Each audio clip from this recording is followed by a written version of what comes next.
Nama saya Ilham Nugroho dengan NPM 1718011072 dari CSL 15. Di sini sekarang saya akan mempraktikkan prosedur dari resusitasi neonatus pada neonatus yang mengalami asfiksia. Yang pertama kita lakukan persiapan alat terlebih dahulu.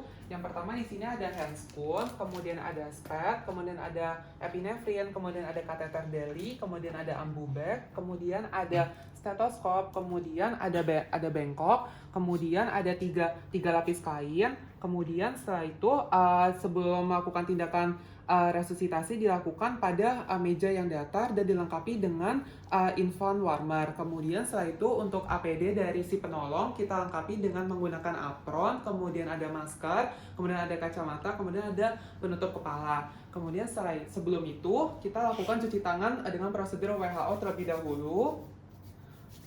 Dengan WHO, kemudian kita melakukan pemasangan handscoon dengan pemasangan.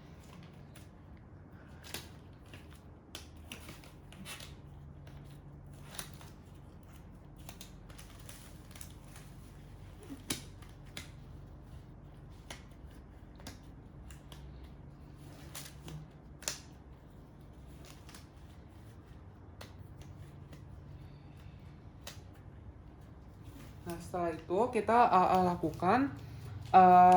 kita lakukan pengeringan terlebih dahulu kepada si bayi. Kita lakukan pengeringan kepada si bayi, kemudian setelah itu kain yang telah digunakan ini bisa disingkirkan dan kemudian dibuang. Kemudian kita lakukan pertanyaan langkah awal kepada si bayi, apakah bayinya ini dia menangis atau tidak, apakah bayinya itu dia bernafas secara spontan atau tidak, apakah bayinya tonus ototnya dia baik atau tidak. Nah, kemudian setelah itu kita apabila ketiga pertanyaan itu adalah iya, maka si bayi ini bisa dilakukan ke perawatan rutin. Yang pertama tadi kan sudah dikeringkan bayinya, kemudian jaga kehangatan si bayi, sama satu lagi itu kita lakukan observasi pada laju pernafasannya, kemudian laju denyut jantungnya dengan menggunakan stetoskop. Kemudian kita lihat juga sama tonus otot pada si bayi. Kemudian apabila salah satu dari tiga pertanyaan tersebut ada yang jawabannya tidak, maka bayi ini merupakan indikasi dari pelaksanaan resusitasi. Nah, kemudian setelah itu apabila dia tadi jawaban salah satu ada yang tidak, maka kita lakukan langkah awal dari resusitasi. Yang pertama itu ada berikan kehangatan kepada si bayi dengan bisa menggunakan selimut atau infant warmer tadi. Kemudian setelah itu kita reposisikan si kepala bayi ini dengan meletakkan pada kain agar si posisi kepala bayi ini dia semi ekstensi. Kemudian setelah itu kita lakukan pengisapan pada mulut dan hidung bayi dengan menggunakan kateter Deli. Di sini kita lakukan pengisapan lendir pada bagian mulut dulu, kemudian kita buang pada bengkok, kemudian pokoknya kita pastikan lendirnya sudah terbuang secara selesai. Pokoknya semuanya lendirnya sudah tidak ada. Kemudian dari hidung, kemudian setelah itu kita lakukan rangsangan taktil pada si bayi dengan melakukan penyentilan pada kaki bayi kayak gini, terus sama bisa ditepuk-tepukan juga. Kemudian setelah itu lakukan reposisi kembali pada si kepala bayi agar dia tetap semi ekstensi. Kemudian setelah itu lakukan observasi juga pada si bayi. Kita lihat nafasnya, apakah dia secara spontan atau tidak. Kemudian kita lakukan pengecekan terhadap denyut jantung si bayi juga. Kemudian kita lihat apakah si bayinya itu dia tonus ototnya baik atau enggak, sama kita lihat apakah dia sianosis atau enggak. Kemudian setelah itu kita lakukan pengecekan terhadap laju pernafasannya. Apabila dia laju pernafasannya secara spontan, maka dilihat apakah dia terdapat distress pernafasan atau tidak. Dan apabila kalau misalkan dia laju pernafasannya dia itu megap-megap dan dia itu laju denyut jantungnya itu kurang dari 100, maka ini merupakan indikasi dari dilakukannya VTP.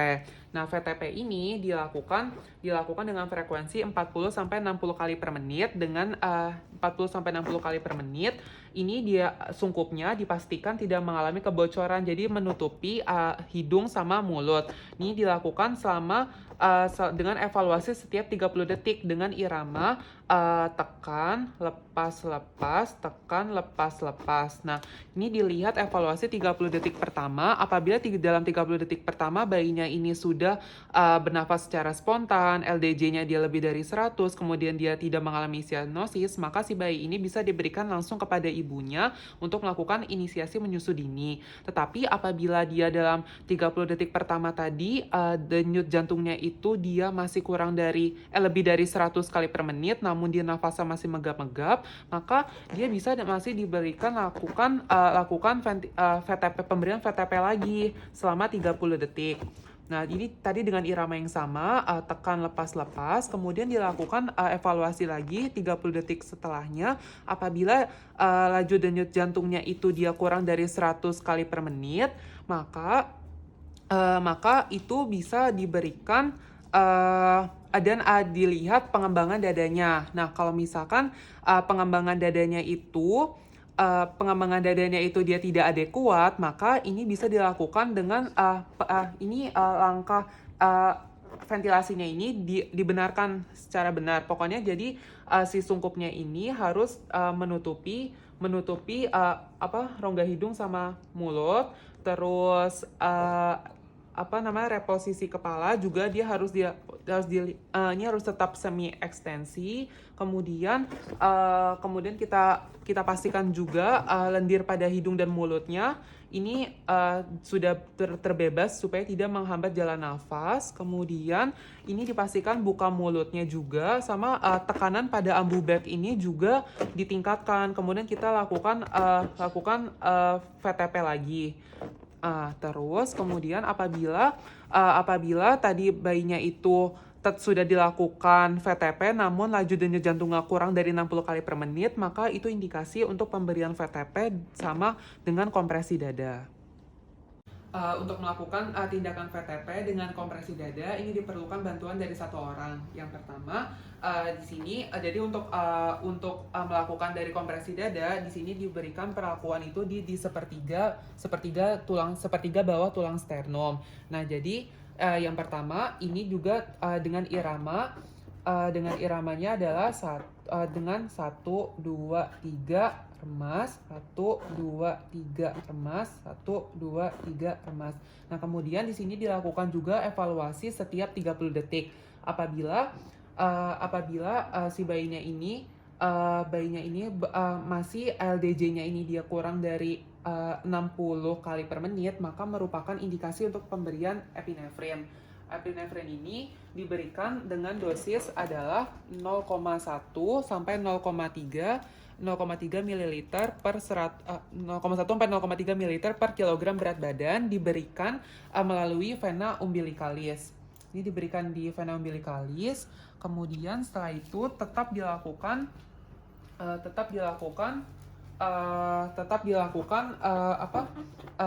VTP sama kompresi dada juga dengan irama yang sama, 1 2 3 tekan, 1 2 3 tekan.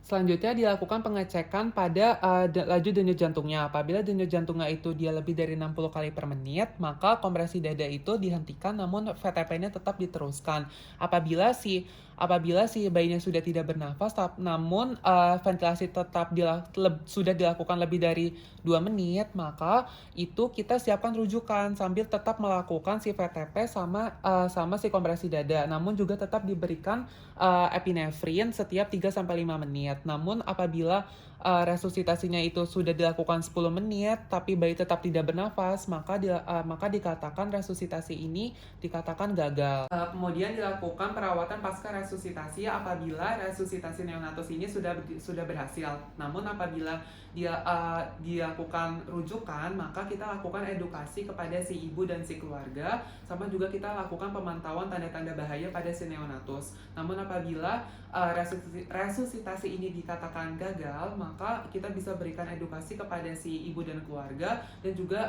melakukan perawatan kepada si payudara si ibu.